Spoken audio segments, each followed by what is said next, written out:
오늘은 중국이라는 말에 대해서 알아보자. 현재 서쪽에 있는 지역 명칭인 중국을 말하는 것이 아님을 먼저 강조드리면서 순전히 역사적으로 살펴보려는 것이다.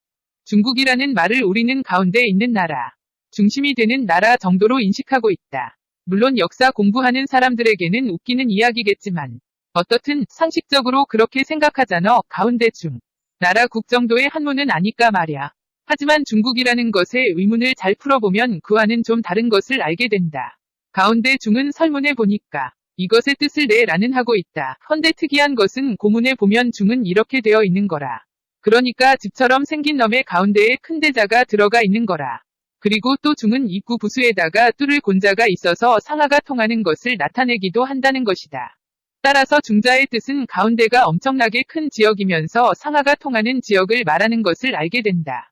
그럼 국은 나라 방과 같은데 방이 옆에 있는 봉이야 하는 글자도 역시 대를 뜻한다. 그리고 오른쪽에 있는 병부절은 읍과 같은 글자인 것을 아실 텐데 이 글자의 뜻 역시 나라 국과 같은 뜻이다. 그러니까 나라 방은 큰 나라 대국을 말하는 것을 알게 된다. 주리에 보면 대를 방이라고 하고 소를 국이라고 하니까 결국 중국이라는 것은 대국의 다른 이름이라는 것을 알게 되는 것이다. 그런데 방은 또 어떤 뜻이 있는가 하면 봉과 같아서 공이 있을 때 땅과 백성을 하사받는 다는 뜻을 나타내고 있다.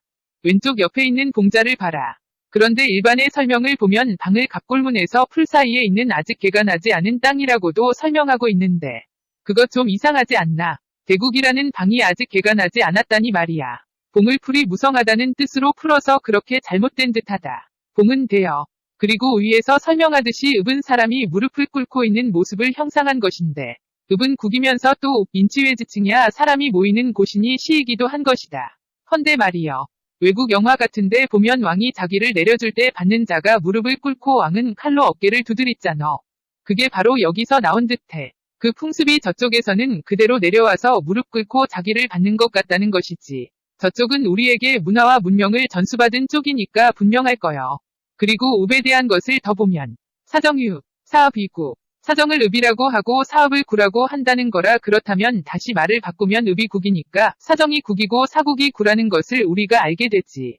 또 국에 대한 것을 보면 맹자에 보면 대국, 지방 100리, 사국, 지방 70리, 소국, 지방 50리 이런 말이 있다니까 결국 대국, 방은 지방 100리의 나라인 것도 알게 된다.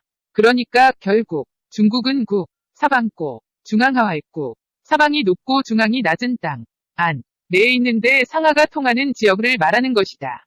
중국은 한 곳에 있는 것이 아니라 구에는 어디에나 있을 수 있는 것이라는 거다.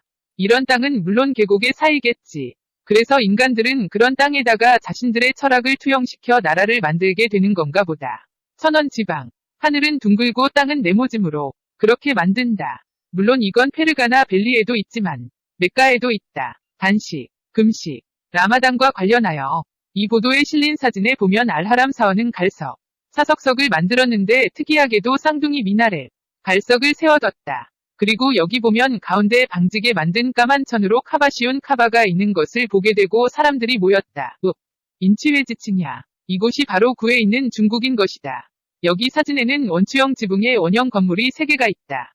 이건 물론 천지인 삼극을 상징하는 거다. 1850년대의 메카를 보면 3개의 원형 건물이 없고 건물 규모도 작다.